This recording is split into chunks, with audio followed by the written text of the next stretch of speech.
Anitha Pushpavanamkuppusamy Viha YouTube channel அன்பர்கள் அனைவருக்குமே அன்பான வணக்கம். நம்முடைய YouTube சேனல்ல தொடர்ந்து பல பதிவுகளை பார்த்துக்கிட்டு வரோம். இன்றைக்கு இந்த பதிவில் நாம் பார்க்க இருப்பது திருப்பதிக்கு சென்றால் யாரை முதலில் வணங்க வேண்டும் என்கிற செய்தியை.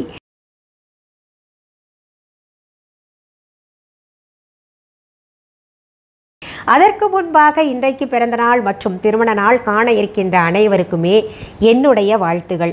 உங்களுடைய வாழ்க்கையில் நீங்கள் அனைத்து நலங்களும் வளங்களும் கிடைக்கப்பெற்று நீடூழி வாழணும்னு நான் இறைவன் கிட்ட பிரார்த்திக்கிறேன். இந்த காணொளியை காண்கின்ற அனைவருக்குமே இந்த நாள் இனிய நாளாக அமையட்டும். திருப்பதியை நினைத்தாலே நம்மை மீறி நம்ம எல்லாருமே ஒரு பக்தி பரவச நிலைக்கு போயிடுவோம். அங்கே எழுந்தருளி இருக்கின்ற வேங்கடவனை ஒரே ஒரு முறை தரிசனம் செய்தால் போதும், திரும்ப திரும்ப அவரை பார்க்கணும் அப்படின்ற ஒரு எண்ணம் ஏற்படும். ஆனால் சுலபமாக பார்த்துட முடியாது. அந்த வேங்கடவனே நினைத்தால்தான் நம்மை அழைப்பார், அப்போதான் பார்க்க முடியும்னு கூட நம்ம பெரியவங்கெல்லாம் சொல்லுவாங்க. திருப்பதிக்கு போயிட்டு தரிசனம் கிடைக்காமல் எத்தனையோ பேர் திரும்பி இருக்காங்க, எனக்கு தெரிந்தே திரும்பி இருக்கிறார்கள். அப்போது சிலர் சொல்ல கேள்விப்பட்டிருக்கேன், அவராக நினச்சாதான் நம்ம தரிசனம் பண்ண முடியும், அவரை இல்லைன்னா பார்க்கவே முடியாது, அவருடைய அருள் கிடைக்கணும், அப்பொழுதுதான் அவரை தரிசிக்க முடியும் அப்படின்னு சொல்லியிருக்காங்க. யாராவது கஷ்டப்பட்டாங்கன்னா சொல்லுவாங்க, கவலைப்படாத, திருப்பதிக்கு போயிட்டு வா, திருப்பதிக்கு போயிட்டு வந்தாலே ஒரு நல்ல திருப்பம் ஏற்படும், அதை நம்பு, அது உண்மை அப்படின்னு அனுப்பி வைப்பாங்க நம்ம பெரியவங்கள்லாம். அது சத்தியமான உண்மை. என் வாழ்க்கையில் நான் பல முறை கண்டு இருக்கேன். திருப்பதி பெருமாள்கிட்ட போய் நம்ம இந்த ஆரம்ப காலகட்டத்தில் நாங்கள் பிரபலம் அடைகின்ற நேரத்தில் போய் ஒரு வேண்டுதல் வச்சுட்டு வந்தோம், நிறைவேற்றி கொடுத்தார். அதற்கடுத்தடுத்து பார்த்திங்கன்னா நிறைய வேண்டுதல்கள் வச்சோம், நிறைவேற்றி கொடுத்தார்.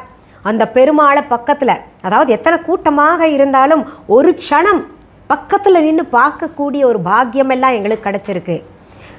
அங்கே போய் பெருமாள்கிட்ட நின்னாலே என் கணவருடைய கண்ணெல்லாம் தண்ணி வந்துடும்.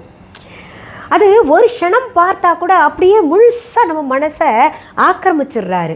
திரும்ப அவரை போய் பார்க்கணும், திரும்ப போய் பார்க்கணும் அப்படின்ற ஒரு ஆசை எல்லாருக்குமே ஏற்படுது. அதுக்கு காரணம் என்ன அப்படின்னு பார்த்தீங்கன்னா, அந்த பகவான் தேஜஸாக எழுந்து நின்று அருள் புரிந்து கொண்டிருக்கின்றார். அதாவது ரொம்ப மங்களகரமாக இருப்பார். அவர் எவ்வளோ தூரத்தில் நின்று பார்த்தா கூட அங்கே பகவான்கிட்ட இருக்கக்கூடிய ஒரு அருள் அலை எவ்வளோ தூரத்தில் இருக்கக்கூடிய மக்களுக்கும் வந்து சேருது. எவ்வளோ கூட்டத்தில் இருந்தால் கூட ஒவ்வொருத்தருக்கும் அந்த வேங்கடவனுடைய அருளலை போய் சேருது. ஒன்று இன்னொன்று பார்த்திங்கன்னா, அங்கே இருக்கக்கூடிய மனம், பக்தி மனம் சொல்ல முடியாது. அங்கே இருக்கக்கூடிய லட்டுவாகட்டும், அந்த கோயில் முழுக்க வியாபித்திருக்கின்ற அந்த பக்தி மனம், அவருடைய அருளலையை வார்த்தைகளால் சொல்லி அடக்கிட முடியாது. பொதுவாகவே எந்த ஒரு கோயிலுக்கு பக்தர்கள் அதிகமாக போய்கிட்டு இருக்காங்களோ அந்த கோயிலுக்கு நாளுக்கு நாள் சக்தி கூடிக்கிட்டே போகும். அதுபோல தான் திருப்பதி கோயில்லையும் சக்தி கூடிக்கிட்டே போகுது. அதற்கு காரணம் அங்கே எழுந்தருளி இருக்கின்ற பெருமாளுடைய அருளலை. இன்னொன்று பார்த்திங்கன்னா, ஸ்ரீ ராமானுஜர் அங்கே நிறைய யந்திரங்களை பிரதிஷ்டை செய்திருக்கின்றார். இன்னொன்று பார்த்திங்கன்னா, 100க்கு 100 இல்லை 100க்கு 200ன்னே சொல்லலாம், வாஸ்துப்படி அமைந்த கோயில் அப்படின்னு பார்க்கும் பொழுது திருப்பதி கோயிலை தான் சொல்லுவாங்க. அதாவது 7 மலை ஏறி வேங்கடவனை தரிசனம் செய்துக்கிட்டு வந்தோம்னா நம்முடைய குறைகள், நம் வாழ்க்கையில் இருக்கக்கூடிய இன்னல்கள் எல்லாம் குறைந்துவிடும், அதாவது கீழ் நோக்கி இறங்கிவிடும். இந்த 7 மலையானை தரிசனம் செய்துக்கிட்டு அவர்கிட்ட ஒரு வேண்டுதல் வச்சுக்கிட்டு வந்தாலே போதும், அந்த வேண்டுதல் கட்டாயம் நிறைவேறும். நான் அந்த மாதிரி நிறையா செஞ்சுருக்கேங்க. நீங்களும் உங்கள் வாழ்க்கையில் ஏதாவது குறை இருந்ததுன்னா வேண்டிக்கோங்க. இந்த கொரோனா காலகட்டத்தில் நம்மளால் சரளமாக போக முடியலன்னா கூட உங்களுடைய வேண்டுதல் சீக்கிரத்தில் நிறைவேறணும். பிரச்சனையெல்லாம் ஓய்ந்து நம்ம எப்போ போகிறது, நம்ம பிரச்சனை ரொம்ப அவசரமாக இருக்கே, முடியணுமே இந்த பிரச்சனை அப்படின்னு நினைக்கிறவங்க என்ன பண்ணணும்னா, உடனே போக முடியலன்னா கூட ஒரு மஞ்சள் துணி எடுத்து திருப்பதி பெருமாளை வேண்டிக்கிட்டு அவருக்கு ஒரு 11 ரூபாயோ 51 ரூபாயோ 101 ரூபாயோ முடிஞ்சு வச்சுக்கிட்டு, பகவானே நான் உன் கோயிலுக்கு வரும்போது உனக்கு இதை செய்கிறேன் அதை செய்கிறேன். நிறைய பேர் வேண்டிப்பாங்க. அவருக்கு தேவை என்ன, அவர் பணக்கார சாமி, எல்லாருக்குமே அவர் வாரி வாரி கொடுக்கணும் இல்லையா, அவர்கிட்ட குறையக்கூடாது. அதனால் நம்மளும் கொண்டு போய் உண்டியலில் போட்டுக்கிட்டே இருக்கணும். நம்ம போடணும்னா நிறையா உண்டியலில் பணம் தங்கம் அதெல்லாம் சேர்க்கணுன்றது இல்லை. நம் தகுதிக்கு ஏற்றவாறு வேண்டிக் கொண்டு பகவானுக்கு நாம் என்ன செலுத்தணுமோ அது செலுத்திடணும். மிச்சம் மட்டும் வச்சுக்காதீங்க. ஏன்னா திருப்பதி பெருமாள்கிட்ட வேண்டிக்கிட்டு அந்த கடனை நம்ம நிறைவேற்றலைன்னா பகவான் வந்து சோதிப்பார். அதனால் நீங்கள் ஒன்று வேண்டிட்டீங்க திருப்பதி பெருமாள்கிட்டனா அதை முடிச்சிருங்க.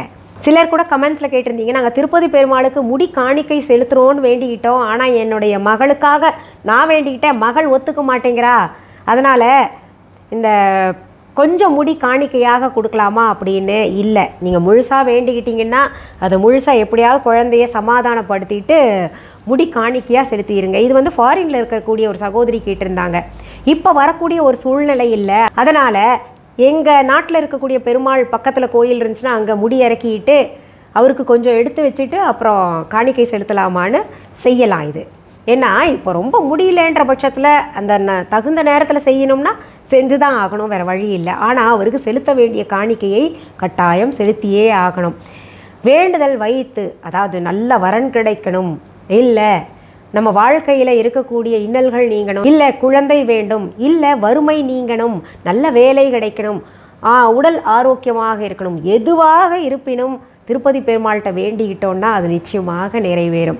சரி, இப்போ நம்ம எடுத்துக்கொண்ட தலைப்பு என்னென்னா, திருப்பதிக்கு போனால் யாரை முதல்ல வணங்கணும்னு. ஏன்னா இந்த திருப்பதி பெருமாளை பற்றி நான் பேசுனேன்னா பேசிக்கிட்டே இருப்பேன், ரொம்ப பிடிக்கும் எனக்கு. அறிவை கொடுக்கக்கூடிய பகவான் திருப்பதி பெருமாள். நிறைய பேர் நினச்சிக்கிட்டு இருக்காங்க செல்வத்தை மட்டுமே வாரி வாரி கொடுப்பார்னு. ஞானத்தை கொடுக்கக்கூடிய தெய்வம் யார் அப்படின்னு கேட்டிங்கன்னா திருப்பதி பெருமாள். நல்ல பிள்ளைங்க படிக்கணும் அப்படின்னு நினச்சிங்கன்னா திருப்பதி பெருமாள்கிட்ட வேண்டிக்கோங்க. ஏன்னா சந்திரன் ஆதிக்கம் கொண்ட கோவில். சரி, திருப்பதிக்கு போனால் முதல்ல தாயாரை வேண்டணுமா இல்லை எம்பெருமான் பெருமாளை வேண்டணுமா அப்படின்னு கேட்டிங்கன்னா இதில் என்ன சந்தேகம்? தாயாரை தான் வேண்டணும்.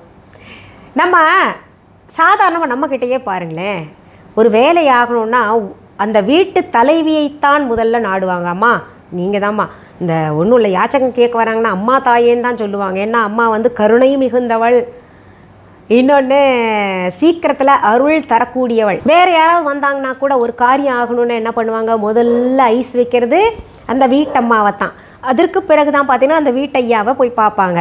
அது போல தான் நம்ம என்ன பண்ணணும், முதல்ல திருப்பதிக்கு போன உடனேயே கீழே இருக்கக்கூடிய திருச்சானூரில் இருக்கக்கூடிய தாயாரை, பத்மாவதி தாயாரை வணங்கணும். அங்கே போய் பாருங்கள், ரொம்ப பிரமாதமாக இருக்கும். அங்கே தாயார் ஒரு பக்கம் பார்த்திங்கன்னா மகாலட்சுமி தாயாக அப்படி அழகாக உட்காந்துருப்பாங்க. அந்த தாமரை மலர்களால் அலங்கரித்து அங்கே குங்குமம் பிரசாதமாக தருவாங்க. இன்னொரு பக்கம் பத்மாவதி கோலத்தில் இருப்பாங்க, ரொம்ப அழகு அந்த தாயாரே. அந்த தாய்கிட்ட போயிட்டு வேண்டிக்கணும். என்ன வேணும்னு பெரும்பாலும் இப்போ கேட்குறதெல்லாம் என்ன, அந்த தாயை பார்த்தாலும் மகாலட்சுமி தாயை பார்த்தாலும் என்ன வேண்டிப்போம், பணம் வேணும், நம்மளுடைய தரித்திரம் வறுமையெல்லாம் நீங்கணும்னு வேண்டிப்போம். இன்னொன்று தீர்க்க சுமங்கலியாக இருக்கணும், அந்த வரத்தை வந்து அந்த தாய் தருவா, அவள்கிட்ட வேண்டிக்கணும். இன்னும் பல வேண்டுதல்கள் எதுவாக இருந்தாலும் அந்த தாய்கிட்ட வேண்டிக்கலாம். அந்த தாய்கிட்ட இந்த வேண்டுதல்கள் வச்சுக்கிட்டு அப்போவே வேண்டிக்கணும். அம்மா நான் வந்து மேலே போய் பெருமாளை பார்க்க போகிறேன், அவர் எனக்கு நல்லபடியாக தரிசனம் கொடுக்கணும், அதுக்கு நீ வந்து கொஞ்சம் ரெக்கமெண்ட் பண்ணுங்க அப்படின்னு சொல்லிட்டு வேண்டிக்கணும். நீங்கள் தான் இங்கேருந்து சொல்லி எங்களுக்கு சிபாரிசு பண்ணணும் அப்படின்னு வேண்டிக்கணும். அப்படி வேண்டிக்கிட்டோன்னு வைங்களேன், நமக்கு எப்பேற்பட்ட ஒரு சூழலாக இருந்தால் கூட நிறைய பேர் பார்த்திங்கன்னா ஒரு ஏற்பாடும் செய்யாமல் திருப்பதி பெருமாளை தரிசனம் பண்ண போவாங்க. அப்போது இந்த தாயாரை வேண்டிக்கிட்டு போனாங்கன்னா எந்த ஏற்பாடும் இல்லாமல் போனால் கூட நல்லதொரு மனநிறைவான தரிசனம் கிடைக்கும். இது நீங்கள் செஞ்சு பாருங்கள். அந்த தாயார்கிட்ட போய் வேண்டிக்கிட்டு அப்புறம் நம்ம பெருமாளை போய் வேண்டோன்னா ஒரு நிறைவான தரிசனம் கிடைப்பது உறுதி. இப்போது தாயார் பெருமாள் ரெண்டு பேரில் யாரை முதலிலே நம்ம பார்க்கணும், தரிசனம் பண்ணணும் அப்படின்னு கேட்டிங்கன்னா தாயாரை தான். திருச்சானூரில் அமைந்திருக்கக்கூடிய பத்மாவதி தாயாரைத்தான் நம்ம வணங்கிக்கிட்டு அப்புறம் திருப்பதிக்கு போனோம். அந்த திருப்பதிக்கு போய் பெருமாளை தரிசனம் செய்வதற்கு முன்னாடி வாராக மூர்த்தியை தரிசனம் செய்யணும் அப்படின்னு சொல்லுவாங்க. தாயாருக்கு அடுத்தபடியாக அனுமனை, கருடனை அப்படின்லாம் சொல்லுவாங்க. வாராக மூர்த்தியை முக்கியமாக தரிசனம் செய்துவிட்டு அங்கே போனாலே கேட்டிங்கன்னா சொல்லுவாங்க. அதற்கு பிறகு பெருமாளை தரிசனம் செய்யணும். இதுதான் முறை. இல்லை தாயாரை தரிசனம் செஞ்ச பின்னாடி, திருச்சானூர் கோயிலில் தாயாரை தரிசனம் செய்த பின்னாடி நேராக பெருமாளை தரிசனம் செய்யலாமா அப்படின்னு கேட்டிங்கன்னா அதுவும் முறையே, அதுவும் சரியே. இது கமெண்ட்ஸில் சிலர் கேள்விகளாக கேட்டிருந்தீங்க. இன்னும் நிறைய பேர் நிறைய கேள்வி கேட்டிருக்கீங்க. நான் அது பதிவுகளாக கூடிய சீக்கிரத்தில் தரேன். சரி, இந்த பதிவு உங்களுடைய ஃப்ரெண்ட்ஸ் ரிலேட்டிவ்ஸ்க்கெல்லாம் ஷேர் பண்ணுங்கள். இந்த பதிவை முடிக்கிறதுக்கு முன்னாடி விஹா ஆன்லைன் பற்றி சொல்கிறேன், கொச்சிக்காதீங்க. விஹா ஆன்லைன் என்பது எங்களுடைய ஆன்லைன் ஷாப். இது வரைக்கும் யாராவது Viha online shopping app download பண்ணலைன்னா உடனே ப்ளே ஸ்டோர், ஆப் ஸ்டோருக்கு போங்க. விஹா ஆன்லைன் தம்ப்நெயிலில் கொடுக்கப்பட்டு இருக்கின்ற ஸ்பெல்லிங்கை பார்த்து டெக்ஸ்ட் பண்ணுங்கள், டவுன்லோட் பண்ணி வச்சுக்கோங்க. அதற்கான லிங்க் டிஸ்கிரிப்ஷன் பாக்ஸ்லேயும் கொடுத்துருக்கோம், அதை பார்த்துக்கோங்க. எங்களுடைய விஹா ஆன்லைன் ஷாப்பிங் ஆப் தவிர viha.online என்கின்ற இ-காமர்ஸ் வெப்சைட்டும் இருக்குது. அதுலேயும் ஆர்டர் ப்ளேஸ் பண்ணலாம்.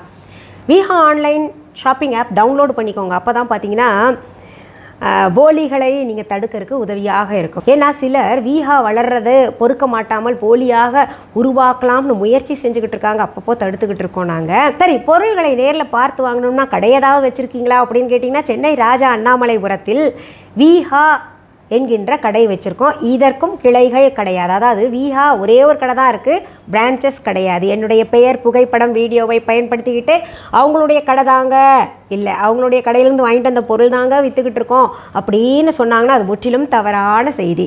சரி, உங்களுக்கு என்ன பதிவு நான் கொடுக்கணுன்றதை நீங்கள் கமெண்ட்ஸில் கேள்விகளாக இல்லை அதில் டெக்ஸ்ட் பண்ணி போடுங்க. நான் கட்டாயம் பதிவாக தர்றேன். மீண்டும் அடுத்த பதிவில் சந்திக்கும் வரை நன்றி, வணக்கம். அன்பான வாடிக்கையாளர்களே, உங்கள் விஹா ஸ்டோரில் பூஜை பொருட்கள், சிலைகள், ராசிக்கற்கள், வாஸ்து பொருட்கள், விதைகள், பாரம்பரிய அரிசி வகைகள், சிறுதானியங்கள், ஆர்கானிக் பொருட்கள், மூலிகை எண்ணெய், மளிகை பொருட்கள், மரச்செக்கு எண்ணெய், மரப்பொருட்கள், வெள்ளி ஆபரணங்கள், கிஃப்ட் ஆர்டிகல்ஸ், காட்டன் மற்றும் பட்டு புடவைகள், காட்டன் சுடிதார்கள், பட்டு பாவாடை, குழந்தைகளுக்கான விளையாட்டு பொருட்கள், ஹை குவாலிட்டி இமிடேஷன் நகைகள், வீட்டு உபயோக பொருட்கள், ஜூட் பேக்ஸ், ஹேண்ட்மேட் சோப்ஸ், அழகு சாதன பொருட்கள், சிறுதானிய பிஸ்கெட்டுகள், ஹோம் அப்ளையன்சஸ், இன்னும் பற்பல பொருட்கள் விற்பனைக்குள்ளது. விஹா ப்ராடக்ட்களை நீங்கள் வாங்க விரும்பினால் அது எங்களுடைய viha.online வெப்சைட் மற்றும் சென்னை ராஜா அண்ணாமலைபுரத்தில் உள்ள எங்கள் விஹா ஸ்டோரில் மட்டுமே கிடைக்கும் என்பதை தெரிவித்துக் கொள்கிறோம். வேறு எந்த ஆன்லைன் வெப்சைட்களிலும் விஹா ப்ராடக்ட்கள் விற்பனைக்கு கிடையாது என்பதை நீங்கள் கவனத்தில் கொள்ள வேண்டும். எங்கள் விஹா ஸ்டோரின் விலாசத்தை கண்டறிய கூகுள் மேப்ஸில் விஹா ஸ்டோர் என்று டைப் செய்தால் வழியை கண்டறியலாம். www.viha.online வெப்சைட்டிலும் விஹா ஸ்டோரின் அட்ரஸ் உள்ளது.